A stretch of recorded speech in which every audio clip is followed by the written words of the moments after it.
Hello, this is Jason Karcheski, and I'm going to piggyback off of Jennifer's work on Socrative.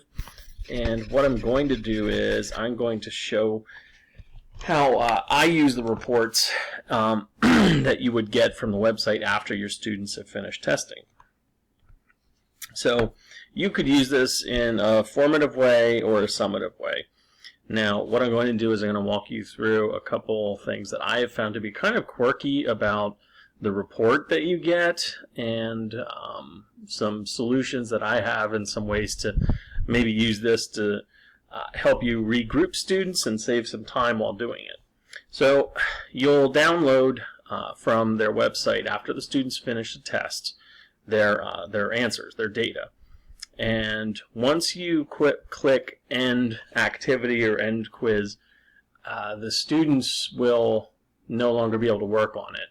Their work is not saved in the sense that they can't log back in and pick up from where they left off. So that's one minor drawback to it, or it might be a major one in your opinion, where if you have to quit or if you have to stop it, it's pretty much over for everyone all at once, at least in the free version. If you get the paid version, you have more flexibility with some of those options. All right, so to the report. I like to download my reports as Excel documents. They just work best for me. The first thing you do when you open it, you're going to want to click Enable Editing, because it is treated as a protected document at first. So we click that button and unexpected things happen. There we go. All right, up at the top left-hand corner, cell A1, you'll get the title of your test, and then below that it'll give you the time, the date and time that it was finished. And then this is my particular room number. You can tell I'm an original Socrative user because I've got a simple looking number. Now they have letters and all kinds of different identifiers in them. But anyway, the first thing that I find kind of quirky about it when you get this is that it will have very, very large, a very large view.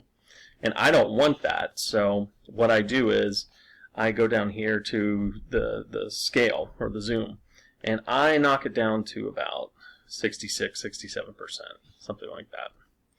Over here, next thing that I like to do is I like to resize the cells so that they're all easier to see at one time, or at least more at a time than what you would get here. So depending on, you can see the student wrote quite a bit in this cell. Because of that, this student's work gets shown in a much larger cell than the others where kids didn't write anything. So what I did is I highlighted all of the numbered cells that were attached to students' names, and then if you do this, you can get this little symbol here, the two arrows you see on the left hand side, and you can resize the cells to make them identical height. Now what you're going to witness is some lag time right now, and I'll explain the lag time to you. So what I do when I have my students do some sort of assessment on this, if there's an open-ended question, like for example this one right here about Marcy using 1-inch blocks to build a cube whose edges are 3 inches long, and so on and so forth, I like my students to do that on paper. So that's just for me personally. But I print out an open-ended section of the test on paper that I can grade just on paper. It's a better way to give feedback, quite frankly.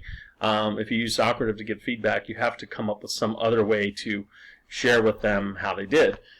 And I just find that inconvenient. So I'd rather do it with paper. That way I can write comments on it, and the students can then read the comments and see their strengths and their weaknesses.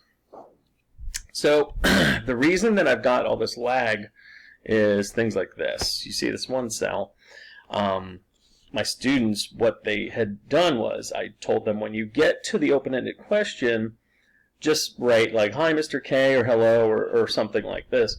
And what some of them started doing was they started typing in these like cute little emoji type symbols using special characters. Well, these special characters absolutely slow this down.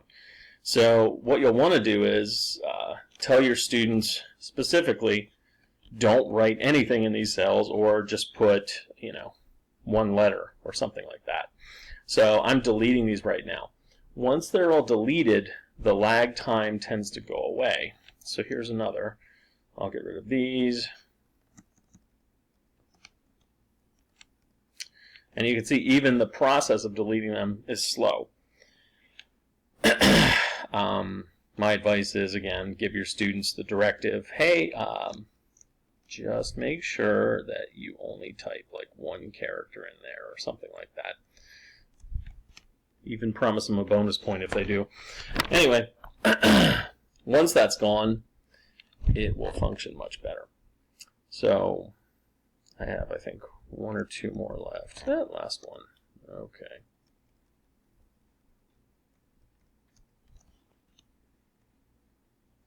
Okay, now it moves much more fluidly. So here's your little tour of the report.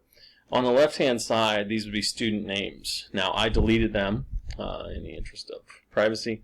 Student ID, I believe if they have their own accounts on there, or if you have your own paid account, you might be able to get a student ID. Mine don't have that. You get their total score, and then you get their raw score, their number of correct answers. So I'm going to do some false names here.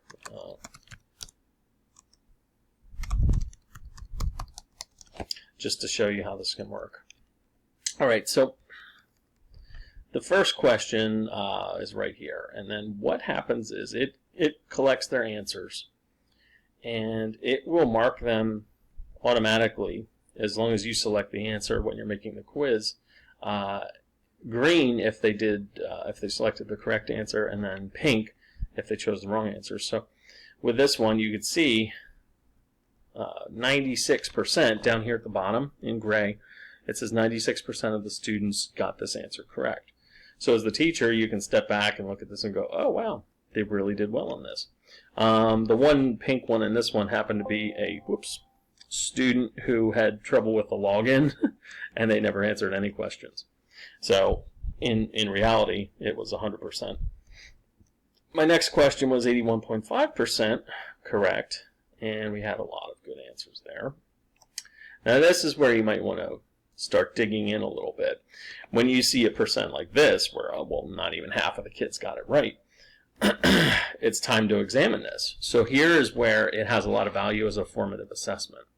So what I can do is, I can, in this cell, or around this cell, you can see it's highlighted in green. And what I can do is I can hold the shift button and press the down arrow key, and I can select all of their answers. Now, if you go to Data, the Data tab up here, and click on this, and go to Sort, it will ask you if you wanted to expand the selection, so I will do that. And then what it will do is it will move the answers into groups. Oops. So you can see here, I had two students who selected 144 cubic inches as their answer, several that chose 24 cubic inches as their answer, and then 3 who chose 48 as their incorrect answer. So what you could do with this now is you could look at this, you could call a small group together, you can meet with these students, and you can address their misconceptions and work with them on specific things that they need. So this is a good way, if you're using this as a formative assessment, to really patch some of those gaps that are in your class that you may or may not be aware of. This is just a good way to collect that information. It's a nice context to sort of sort them out and figure out who knows what and give them the help that they need. So this is one way that you can use this. Now, another thing that was helpful to me is one more little feature here. You can see my student names are listed. As I start to scroll to the right, though, and look at the rest of the quiz, you see how the names now are off screen. Well, that's really inconvenient as the teacher, Because if I'm looking at, the last multiple choice question, and I want to know, hey, who picked this answer, A and D, right here, and I have to scroll all the way back to find that one kid's name. So that's going to slow the process down. I don't want that to happen. So here's what you can do. Go over to View, the View tab, click on this, and then you're going to want Freeze Panes. Click on that, and just select Freeze the first column. And what that will do is that will lock this column so that when I move over, the names are still on screen. And that way I can have a good way to compare the answer to the student's name. So as I go through the test, let's find another one to sort out. Here's one. 55% of the kids got this one right. So let's highlight, select this, scroll down, and we'll sort this group too. And that would be under Data.